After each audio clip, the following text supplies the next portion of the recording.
Before the shimmering skyline, before the glass towers and perfect order, Singapore was a swamp. A small, humid island at the southern tip of the Malay Peninsula, wrapped in mangroves and monsoon rains, surrounded by sea routes that linked empires. For centuries, it was nothing more than a trading post, a place where fishermen cast nets and pirates waited in the shadows of the straits.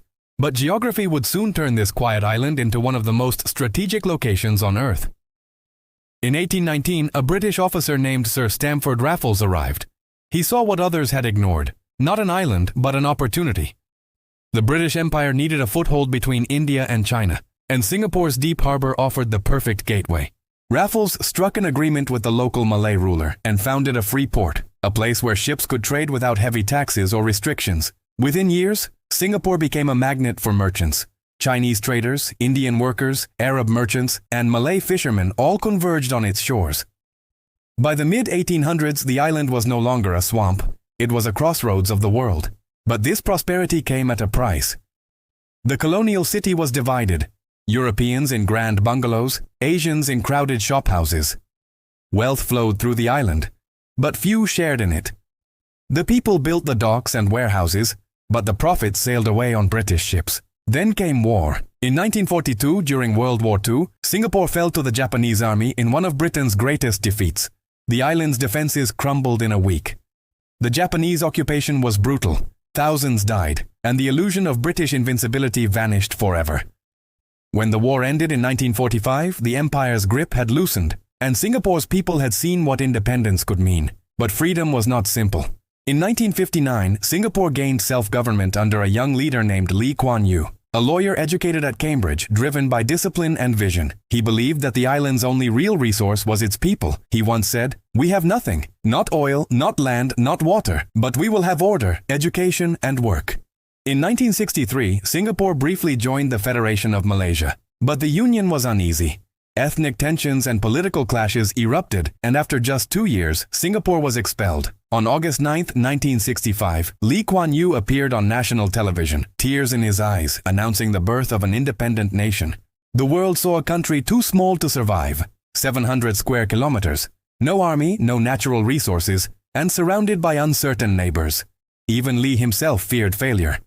He later recalled, "I felt like we were thrown out into the world, naked and alone." But what others saw as weakness, he saw as clarity. If Singapore was to live, it would have to build, fast, smart, and permanent. In those early years, the streets were muddy, unemployment was high, and housing was scarce. But beneath the chaos, plans were already forming. Engineers, planners, and architects began designing what Lee called a nation of brick and discipline. From the swamps of its colonial past to the struggle for independence, Singapore had learned one lesson that would define its future. Survival depends on structure. The next step would transform that lesson into blueprints, and blueprints into a miracle. On August 9, 1965, a young nation was born, not in celebration but in crisis. Singapore had been expelled from Malaysia, and its leader, Lee Kuan Yew, appeared on national television with tears in his eyes. "For me, it is a moment of anguish. All my life I believed in merger and unity of our peoples. Now we are on our own." The world did not expect this new country to survive. A small island, barely visible on the map, with no oil, no natural resources, no fresh water, and no army. Its population of 1.8 million was divided by language, religion, and ethnicity. The odds were impossible, but Lee Kuan Yew and his team were not building from comfort. They were building from necessity. The new government understood one truth. If Singapore could not dig wealth from the ground, it would have to grow it from its people. Education became the cornerstone. Within months of independence, schools expanded across the island. A bilingual system was introduced, English as the language of global trade, and mother tongues to preserve culture. Lee believed that knowledge was Singapore's only exportable resource. At the same time, the government began to tackle unemployment. In 1961, even before full independence, Singapore had established the Economic Development Board, EDB. Now it became the engine of transformation, attracting foreign investment, building industrial parks, and courting multinational companies. Factories began to appear in Jurong, an area once dismissed as uninhabitable swamp.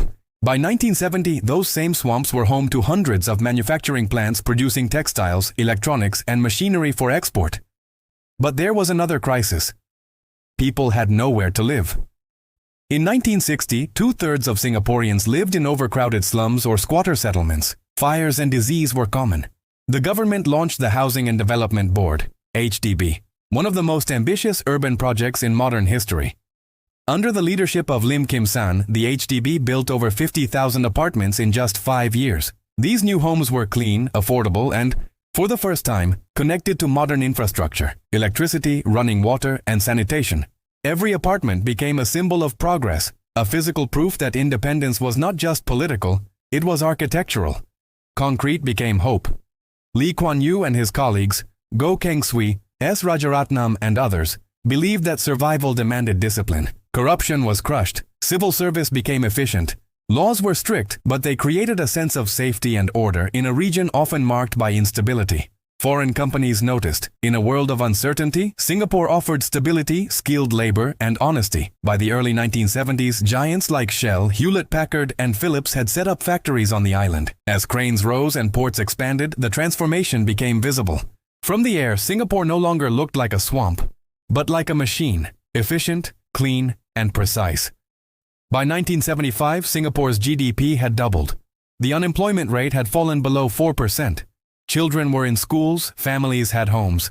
Ships lined up at the port of Singapore, which had become one of the busiest in the world. In just a decade, the country had turned crisis into confidence. But Lee warned his people that survival was only the first chapter. We have climbed out of the pit, but to stay above it, we must keep climbing. The moment we stop building, we start sinking. From independence to infrastructure, Singapore had learned to turn fear into focus. The next decade would show the world not just that it could survive, but that it could build perfection. By the mid-1970s, the transformation of Singapore was no longer just visible. It was breathtaking. Skyscrapers began to rise where swamps once stood, and the scent of salt and smoke from shipyards was replaced by the rhythm of machines and ambition. In less than a decade, the young nation had gone from survival to strategy. The world called it the Singapore model. For its people, it was simply home, finally built. Concrete foundations, human dreams. The Housing and Development Board, HDB, continued its relentless mission, expanding across the island like arteries of progress. By the 1980s, more than 80% of Singaporeans lived in HDB flats, clean, efficient, and affordable apartments designed for community life. Each flat was more than shelter. It was identity. Families decorated balconies with orchids, children played in shared courtyards, and festivals filled the neighborhoods with color. Through design, the government had built not just homes, but harmony, integrating Chinese, Malay, Indian, and Eurasian families into shared estates to prevent segregation. The dream of unity had taken physical form, in concrete, steel, and trust. Singapore's leaders believed that a city's future depended on its infrastructure. They invested heavily in roads, ports, and the Mass Rapid Transit (MRT) system, one of the most ambitious engineering projects in Asia. Launched in 1987, the MRT connected every corner of the island with precision timing and spotless efficiency. When journalists asked why the government spent billions on trains instead of cheaper buses, Lee Kuan Yew replied, "We are not building for today, we are building for 100 years." This long-term vision became Singapore's trademark. At the same time, the Changi Airport, opened in 1981, became a global hub, not only for passengers but as a symbol of national excellence. Its gardens, cleanliness, and punctuality redefined what an airport could be. For many travelers, Changi was their first glimpse of Singapore's obsession with order and beauty, an airport that worked like a clock and bloomed like a garden. During the 1970s, Singapore's economy had been built on manufacturing and trade. But by the 1980s, the government aimed higher, to make the island a global financial center. New laws attracted foreign banks and investors. Skilled workers filled gleaming offices along Raffles Place, where cranes sculpted the future skyline. By 1990, Singapore's GDP per capita had surpassed that of the United Kingdom. A country once written off as too small to survive was now richer, cleaner, and more efficient than many of its former colonizers. Lee Kuan Yew's government also launched an environmental revolution long before sustainability became a global term. The Clean and Green campaign, begun in the 1970s, turned Singapore into a garden city. Parks and trees lined every highway. Water catchment systems transformed rain into resources. The island that once lacked clean water became a pioneer in urban water recycling, laying the groundwork for the future new water system. Even the drains were designed with beauty in mind, covered, clean, and lined with flowers. By the end of the 1980s, the results were undeniable. Singapore's unemployment was near zero. Its public housing system was studied by urban planners from around the globe. Its airport won awards year after year, and its people, disciplined, educated, and united, had built a nation that worked. From a colonial outpost to a global city, Singapore had become proof that good governance, design, and discipline could turn limits into opportunities.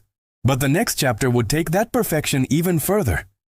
The island was about to become not just modern, but green, digital, and alive. By the 1990s, Singapore had already achieved what few nations ever could: prosperity, order, and global respect. But for its leaders, success was not enough.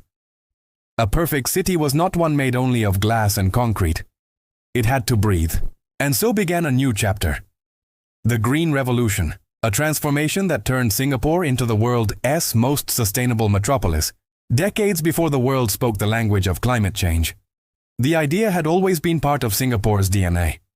As far back as the 1960s, Lee Kuan Yew had dreamed of a green nation, one where nature and architecture would coexist. But in the 1990s, that dream evolved. Urban planners set a new goal: to transform Singapore from a garden city into a city in a garden. This was more than a slogan. It was a blueprint. Green corridors connected neighborhoods, trees lined every road, and laws required developers to include green spaces in every project. By the 2000s, there were more than 300 parks and 4 major nature reserves spread across the island. Even the skyline changed. Office towers and hotels began sprouting rooftop gardens and vertical greenery. The Park Royal on Pickering and the Marina Bay complex redefined what architecture could be. Not walls dividing people from nature, but bridges between them. Perhaps the greatest miracle of this period was not made of steel or glass, but of water. Singapore, once dependent on Malaysia for its water supply, decided it would never again be at the mercy of others. The government launched an audacious plan to make water a renewable, endless resource. The PUB, Public Utilities Board, developed a 4-part system. 1. Imported water. 2. Local catchments. 3. Desalination. 4. New water. Purified recycled wastewater turned into clean drinking water. When new water was introduced in 2003, many doubted it.